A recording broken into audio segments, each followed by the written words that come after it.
Morning students today और topic is chemical reactivity. हमें chemical reactivity के बारे में स्टडी करना है। मतलब केमिकल रिएक्टिविटी वो होती है कि केमिकली कोई भी कंपाउंड किसी के साथ कितना रिएक्टिव है।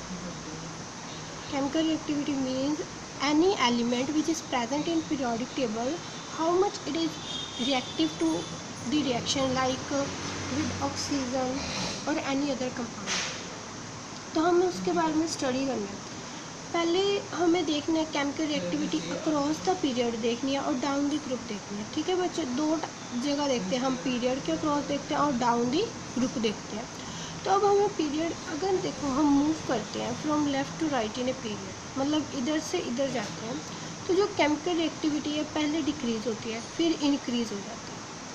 मतलब पहले देखो बहुत ज़्यादा ये सोडियम बहुत रिएक्टिव होता है, फिर वो कम हो जाता है सिलिकॉन पर आके जो एक मेटलॉइड है, फिर दोबारा से क्या हो जाती है, इंक्रीज़ हो जाती है केमिकल रिएक्टिविटी। ये केमिकल रिएक्टिविटी का एक बहुत अलग ही ट्रेंड है, तो आपको इसे ध्यान में रखना है कि पहले क्या होती है, ये डिक्रीज़ होती है, फिर क्या हो जाती है, इंक्रीज़ हो जाती है। अब उन्होंने क्या किया, एग्जांपल ले ली थर्ड पीरियड ऑफ एलिमेंट की।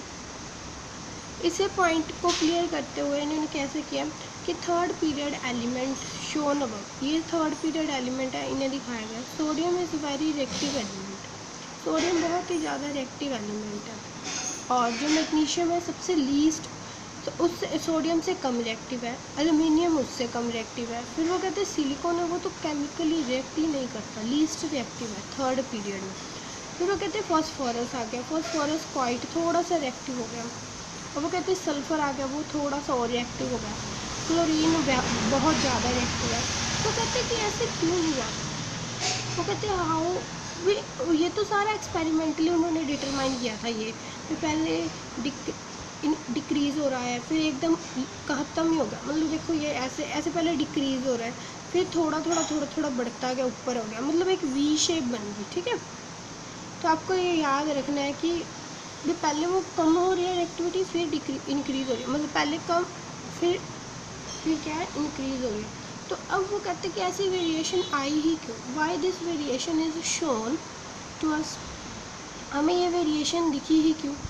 तो variation in the chemical reactivity of element in period is explain as the following. In the first element of the third period, ये जो फर्स्ट एलिमेंट है थर्ड पीरियड का sodium, इसके valence में कितने 1 electron. तो 1 इलेक्ट्रॉन है, तो ये ईजिली क्या करेगा, इसे लूज़ कर देगा और दूसरे सब्सटेंस के साथ क्या ईजिली रिएक्ट कर लेगा। तो ये बहुत ज़्यादा रिएक्टिव है। सेकंड जो है मैग्नीशियम, हमें पता है कि मैग्नीशियम में Mg1224 होता है, तो ये 2 हो गया, 2 8 2। तो इसके बैलेंस में कितने इलेक्ट्रॉन है, 2 इलेक्ट्रॉन है। Mg के बैलेंस में कितने इलेक्ट्रॉन है, 2 इलेक्ट्रॉन है। अगर इसके बैलेंस में 2 इलेक्ट्रॉन है, तो ये क्या करेगा, 2 के 2 इसे लूज़ करने हैं to acquire the noble gas configuration. तो अब 1 के कंपैरेटिवली सोडियम में 1 इलेक्ट्रॉन थे बैलेंस में। ठीक है, सोडियम में कितने थे, 1 इलेक्ट्रॉन थे। तो उसके 1 इलेक्ट्रॉन लूज़ करना ईजी है as compare to 2 electron. So magnesium has comparatively, magnesium को ज़्यादा एनर्जी चाहिए 2 इलेक्ट्रॉन को लूज़ करने के लिए, तो उसकी रिएक्टिविटी और कम होगी। अब इनकी रिएक्टिविटी एक्चुअली पता है किस पर डिपेंड करती है कि वो कितना ईजिली अपना बैलेंस इलेक्ट्रॉन लूज़ कर लेता है। अब देखो एल्युमिनियम है, एल्युमिनियम के पास 3 वैलेंस इलेक्ट्रॉन है, तो एल्युमिनियम के पास अगर 3 वैलेंस इलेक्ट्रॉन है, तो ये और कम, मतलब इसको 3 इलेक्ट्रॉन को लूज़ करने के लिए ज़्यादा टाइम लेगा, तो उतना ही लीस्ट रिएक्टिव होगा। सिलिकॉन है, सिलिकॉन के पास बचे 4 इलेक्ट्रॉन्स होते हैं, तो 4 इलेक्ट्रॉन्स है, मैंने आपको बताया था 4 ना तो गेन करता है और ना ही लूज़ करता है। ये क्या होता है, शेयरिंग के साथ बॉन्ड फॉर्म होते हैं इसके, तो शेयरिंग के साथ कोवलेंट बॉन्ड फॉर्म होते हैं, तो ये तो लीस्ट रिएक्टिव हो गया क्योंकि ना ये गेन कर रहा ना ये लूज़ कर रहा। अब आगे फॉस्फोरस, फॉस्फोरस के पास होते हैं 5 इलेक्ट्रॉन, तो मैंने आपको बताया था कि जिनमें 5 इलेक्ट्रॉन्स आ जाते हैं वो कभी भी लूज़ नहीं करते, it always gains an electron. और कितने इलेक्ट्रॉन गेन करते हैं, इन्हें 8 बनाना होता है टोटल, तो it will gain the 3 electrons. तो अब थोड़ा 3 इलेक्ट्रॉन को गेन करने के लिए इसको ज़्यादा एनर्जी चाहिए। अब देख लो बच्चे, एल्युमिनियम और silicon are still more unreactive हो गए because in their valence shell they have 3 and 4 electrons. उनके वैलेंस शेल में 3-4 इलेक्ट्रॉन है। और सोडियम क्या है, रिएक्ट कर रहा है वाटर के साथ वेरी विग्रसली। सोडियम बहुत विग्रसली रिएक्ट करता है वाटर के साथ, और सोडियम हाइड्रोक्साइड की फॉर्मेशन हो जाती है। और हाइड्रोजन के साथ हाइड्रोजन एन की एलिमिनेशन होती है। ये हम रिएक्शन पढ़ते भी हैं कि Na जो वाटर के साथ रिएक्ट करता है तो क्या बनाता है, sodium hydroxide along with the elimination of H2 gas, along with the elimination of the H2 gas। अब मैग्नीशियम है वो रिएक्ट करता है वाटर के साथ, ठीक है, ऑन हीट करने पे करता है। इसे हीटिंग की रिक्वायरमेंट नहीं होती सोडियम को, मैग्नीशियम को हमें हीट करना होता है। फिर एल्युमिनियम बहुत स्लोली रिएक्ट करता है। और सिलिकॉन तो वाटर के साथ कहते हैं रिएक्ट ही नहीं करता, it does not react with water. Next came the phosphorus. अब उन्होंने फॉस्फोरस की बात की है, वेट बच्चे, now they are talking about the phosphorus. वो कहते हैं फॉस्फोरस में क्या होता है, फॉस्फोरस में कहते हैं 5 इलेक्ट्रॉन्स होते हैं, तो उसे 3 मोर इलेक्ट्रॉन्स चाहिए होते हैं अपने ऑक्टेट कंप्लीट करने के लिए। So it requires 3 more electron to complete their octet, whereas sulphur has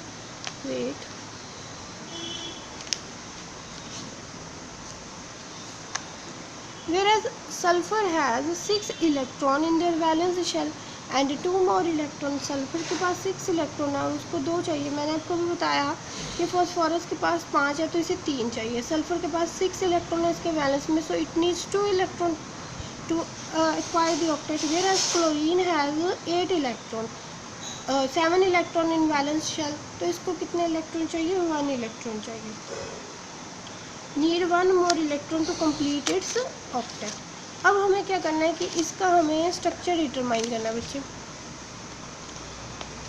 देखो 1 इलेक्ट्रॉन चाहिए 8 को कंप्लीट करने के लिए, तो 3 इलेक्ट्रॉन को गेन करना डिफ़िकल्ट है एज़ कम्पेयर टू 2 फिर 1। इसीलिए जो फॉस्फोरस है वो कम रिएक्टिव है, सल्फर फिर क्लोरीन, मतलब क्लोरीन सबसे ज़्यादा रिएक्टिव है because it only require 1 electron, क्योंकि इसके बैलेंस में देखो बच्चे 7 इलेक्ट्रॉन होते हैं। इसकी इलेक्ट्रॉनिक कॉन्फ़िगरेशन अगर मैं लिखूँ तो ऐसे लिखती हूँ, देखो 17 हो गए ना, 2 8 7, तो इसके बैलेंस में कितने आ गए, 7 इलेक्ट्रॉन्स आ गए। अगर 7 इलेक्ट्रॉन आ गए तो इसको सिर्फ 1 मोर इलेक्ट्रॉन चाहिए to acquire noble gas configuration. Hope so आपको क्लियर हो गया होगा। नेक्स्ट के नेचर ऑफ ऑक्साइड। ऑक्साइड का नेचर बच्चे, नेचर ऑफ ऑक्साइड क्या कह रहे हैं, मतलब कि कोई भी मेटल है N2O बना देता है, ठीक है, P2O बना देता है, P2O5 की फॉर्मेशन कर देता है। मतलब हर कोई भी एलिमेंट क्या है, ऑक्सीजन के साथ कंबाइन करता है। कोई भी एलिमेंट ऑक्सीजन के साथ कंबाइन करता है और किसकी फॉर्मेशन कर देता है, ऑक्साइड्स की फॉर्मेशन कर देता है। This is known to be a oxide. और अब हमें उन्हें ऑक्साइड्स के नेचर के बारे में स्टडी करना है। आपको बच्चे ये ना माइंड में फिट कर लो, जो मेटल ऑक्साइड्स होते हैं ना, जो मेटल के ऑक्साइड्स होते हैं, these are always basic, whereas non metal oxides are always acidic. और वो क्या होते हैं, एसिडिक होते हैं। बस ये आप एक बात अपने माइंड में फिट कर लो कि मेटल के ऑक्साइड्स जो होते हैं वो हमेशा क्या होते हैं, बेसिक, और नॉन मेटल के ऑक्साइड्स क्या होते हैं, एसिडिक, ठीक है। तो अब हमें नेचर ऑफ ऑक्साइड्स के बारे में देखना है। देखो, on moving from left to right in a period, जैसे जैसे हम लेफ़्ट टू राइट जा रहे हैं, मतलब सोडियम से क्लोरीन की साइड जा रहे हैं, तो जो नेचर ऑफ ऑक्साइड्स है वो डिक्रीज़ हो जाता है, मतलब बेसिक नेचर जो है वो डिक्रीज़ हो जाता है। क्योंकि हमें पता है जो इस साइड पड़े होते हैं वो मेटल्स होते हैं, बच्चे जो इस साइड होते हैं, ये वाली इधर सोडियम वाली साइड पे होते हैं, वो मेटल्स होते हैं, ये मेटलॉइड होता है, और ये सारे क्या होते हैं, नॉन मेटल्स होते हैं। तो बेसिक नेचर जो होता है ऑक्साइड्स का वो डिक्रीज़ होता है, मतलब यहाँ ये बेसिक है और ये क्या होते हैं, एसिडिक ऑक्साइड फॉर्म हो जाते हैं, दे फॉर्म्स दी एसिडिक ऑक्साइड। तो ये हाईली बेसिक है, ये एम्फोटेरिक है, और ये क्या है, हाईली एसिडिक। तो बेसिक नेचर डिक्रीज़ होता है, एसिडिक नेचर इंक्रीज़ होता है। तो अब हमें याद रखना है कि बेसिक नेचर क्यों डिक्रीज़ होता है और एसिडिक नेचर क्यों इंक्रीज़ होता है, वाई इट इज़ सो। तो हमें रीज़न अब स्टडी करना है। बच्चे यहाँ पे देख लो रीज़न क्या है इसका। रीज़न इसका ये है कि इन third period of the periodic table shown above. बच्चे मैं थर्ड पीरियड यहाँ पे लिख देती हूँ आपको। पहला तो सोडियम, मैग्नीशियम, एल्यूमिनियम, सिलिकॉन,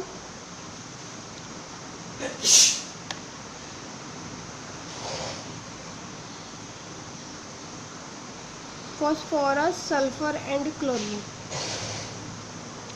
तो ये मतलब 11, 12, 13, 14, 15, 16 और 17 ही लिखा है, ठीक है। थर्ड पीरियड है ये हमारा। वो कहते हैं थर्ड पीरियड जो हमें यही लिखा हुआ पीरियोडिक टेबल में, वो कहते हैं जो सोडियम का ऑक्साइड होता है वो बेसिक होता है नेचर में। मैंने अभी आपको बताया कि ये क्या होता है, ये मेटलॉइड है, ना ये मेटल है ना ये नॉन मेटल है। ये सारे मैंने कल ही आपको बताए थे कि ये सारे क्या होते हैं, मेटल्स होते हैं।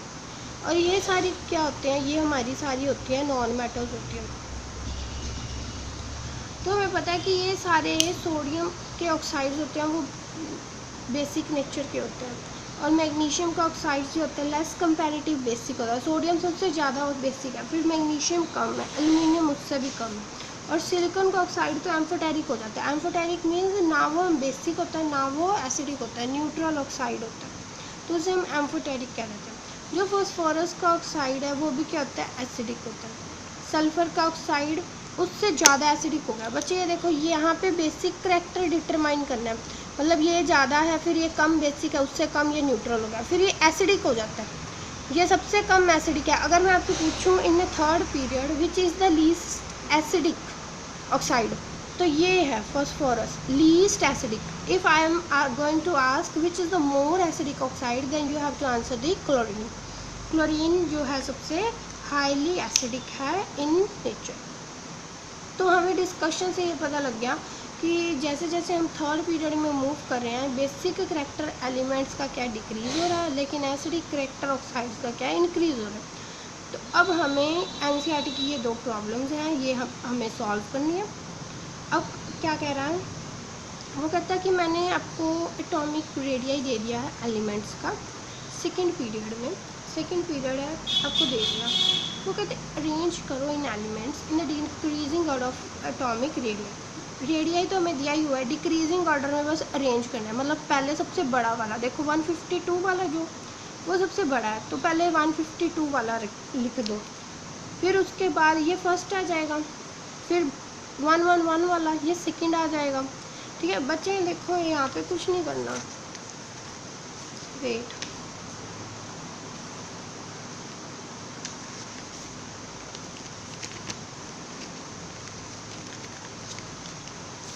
यहाँ पे आपको कुछ नहीं करना। पहले 152 वाला पहले वो लिख देना, फिर 111 वाला लिख देना, फिर उसके बाद देखो कौन सा 88 वाला वो लिख दो, ठीक है। इसके साथ उसके नेम्स भी लिखने हैं। लिथियम हो गया, 111 वाला बेरिलियम हो गया, बच्चे ये लिथियम है, ठीक है। 88 वाला बोरॉन हो गया, कार्बन 77 वाला है, ऑक्सीजन 66 वाला, then sorry I miss that nitrogen 74 and fluorine is 64। तो आपको बस इस तरह से इंक्रीजिंग किस ऑर्डर में, डिक्रीजिंग ऑर्डर में करना है। डिक्रीजिंग ऑर्डर में होगा, डिक्रीजिंग मीन सबसे बड़ा, फिर उससे छोटा, उससे छोटा और उससे छोटा, सबसे छोटा। अब सेकंड क्वेश्चन क्या है, are the element now arrange in a pattern of period in the periodic table. अब वो कहते हैं देखो ये पीरियड में अरेंज हो गए। बच्चे ये देखो ये lithium, beryllium, boron, carbon, nitrogen, oxygen, fluorine sorry, देखो ये सारे एक पीरियड में अरेंज हो गए। ये देखो ये 3 है, ये 4, ये 5, ये 6, ये 7, 8, 9, 20 तक तो आपको याद ही है। ये देखो एक लाइन में अरेंज हो गए, ठीक है। Yes it is arrange in a period of the periodic table, arrange हो गए बच्चे। See question, which element have the largest and the smallest atom. किस एलिमेंट का सबसे लार्जेस्ट है, लार्जेस्ट है सबसे 152 लिथियम, और स्मॉलेस्ट किसका, फ्लोरीन का 64। डी ऑप्शन देखो, from this data infer how the atomic size of the element change as we go from left to right. वो कहते हैं ये बताओ कि कैसे चेंज हो रहा है। वो कहते हैं जब भी हम लेफ़्ट टू राइट जाते हैं तो जो एटॉमिक रेडियाई है वो क्या हो जाता है, डिक्रीज़ हो जाता है। Atomic radii decreases as we move from left to right in the period. अब तो बच्चे आपको इतनी ये क्वेश्चन क्लियर हो गया होगा. Come to the next part. Wait.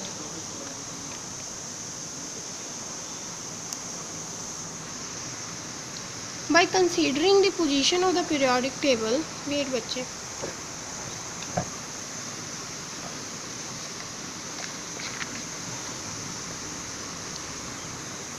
By considering the position in the periodic table, which one of the following element would be expect to have the maximum metallic character? देखो ये एक period दे दिया आपको, period दिया बच्चे, group नहीं दिया, ठीक है. तो वो कहते हैं किसके पास सबसे ज़्यादा मेटालिक का करेक्टर होगा. मेटालिक करेक्टर एक्सट्रीम पर सबसे ज़्यादा, तो बेरिलियम का सबसे ज़्यादा है. और जो मैंने अभी आपको बताया मेटालिक करेक्टर पहले डिक्रीज़ होता है फिर इंक्रीज़ हो जाता है, लेकिन जितना मतलब इंक्रीज़ उतना नहीं हो पाता. सबसे ज़्यादा किसका होता है? जो इस साइड पर पड़ा होता है. अगर देखें ना, इसमें देखें बच्चे, तो मेटालिक करेक्टर सबसे ज़्यादा सोडियम का है, ठीक है. तो अब इसमें बस आपको अरेंजमेंट करनी है पहले. तो बेरिलियम सबसे कम, आपको पता है बेरिलियम का जो नंबर होता है वो क्या होता है? बेरिलियम का नंबर होता है 4, ठीक है. बेरिलियम होता है 4. ये सारे उससे बड़े नंबर वाले. तो बेरिलियम का क्या है? मैक्सिमम मेटालिक करेक्टर होगा. होप तो आपको क्लियर हो गया होगा. अगर आपको कोई भी डाउट है तो आप मेरे से पूछ सकते हैं. Okay, and watch this video carefully and also read the book.